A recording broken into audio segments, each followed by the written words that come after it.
História da Redenção, capítulo 7. Sete e Enoque. Sete tinha um caráter digno e devia tomar o lugar de Abel em reto proceder. Contudo, era filho de Adão, como o pecaminoso Caim, e não herdou da natureza de Adão mais bondade natural do que Caim herdara. Nasceu em pecado, mas pela graça de Deus, e recebendo os fiéis ensinamentos de seu pai Adão, honrou a Deus, fazendo sua vontade. Separou-se dos corruptos descendentes de Caim e lutou, como teria feito Abel caso vivesse, para volver a mente dos homens pecadores à reverência e obediência a Deus. Enoque era um santo homem, servia a Deus com singeleza de coração, compreendeu a corrupção da família humana e separou-se dos descendentes de Caim, reprovando-os por sua grande maldade. Existiam na terra aqueles que reconheciam a Deus e o temiam e adoravam.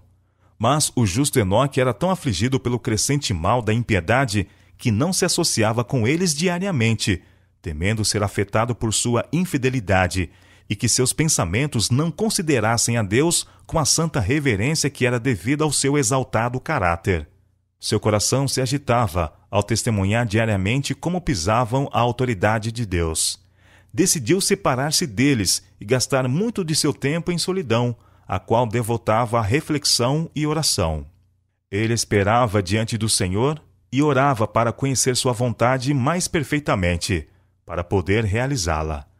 Deus se comunicava com Enoque mediante seus anjos, dando-lhe instrução divina. Fez-lhe saber que não suportaria para sempre a rebelião do homem, que seu propósito era destruir a raça pecadora, trazendo um dilúvio de água sobre a terra. O puro e amável jardim do Éden, de onde nossos primeiros pais foram expulsos, permaneceu até que Deus se propôs destruir a terra pelo dilúvio. Deus plantara o jardim e o abençoara especialmente, e em sua maravilhosa providência removeu da terra, e o fará voltar outra vez à terra, mais gloriosamente adornado do que antes de ser removido. Deus se propôs preservar uma espécime de sua perfeita obra criadora livre da maldição com que amaldiçoar a terra. O Senhor abriu mais amplamente para Enoque o plano da salvação, e pelo espírito de profecia, e transportou-o através das gerações que viveriam depois do dilúvio, mostrando-lhe os grandes eventos relacionados com o segundo advento de Cristo e o fim do mundo. Enoque estivera perturbado com respeito aos mortos. Parecia-lhe que os justos e os ímpios iriam para o pó juntamente, e que este seria o seu fim. Não podia ver claramente a vida do justo além da sepultura. Em visão profética foi instruído com relação ao Filho de Deus, que devia morrer como sacrifício pelo homem. E foi-lhe mostrada a vinda de Cristo nas nuvens do céu, acompanhado pelo exército angelical, a fim de dar vida aos justos mortos e resgatá-los de sua sepultura. Viu também o estado corrupto do mundo, no tempo em que Cristo apareceria pela segunda vez, que haveria uma geração jactanciosa, presumida, voluntariosa, arregimentada em rebelião contra a lei de Deus, e negando o único Senhor Deus e nosso Senhor Jesus Cristo, pisando seu sangue e desprezando sua expiação.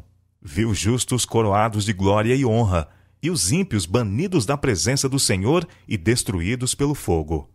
Enoque fielmente transmitiu ao povo tudo o que Deus lhe havia revelado pelo espírito de profecia. Alguns creram nas suas palavras e volveram de sua maldade para temer e adorar a Deus. Transladação de Enoque. Enoque continuou a tornar-se mais piedoso enquanto se comunicava com Deus. Sua face era radiante como a santa luz que permanecia em sua fisionomia, enquanto instruía aqueles que vinham para ouvir suas sábias palavras. Sua aparência digna e celestial infundia às pessoas reverência. O Senhor amava Enoque porque ele firmemente o seguia, aborrecendo a iniquidade, e fervorosamente buscava o conhecimento celestial para fazer sua vontade com perfeição. Ele anelava unir-se ainda mais estreitamente com Deus, a quem temia, reverenciava e adorava. Deus não permitiu a Enoque morrer como outros homens, mas enviou seus anjos para levá-lo ao céu sem ver a morte. Na presença de justos e ímpios, Enoque foi removido deles.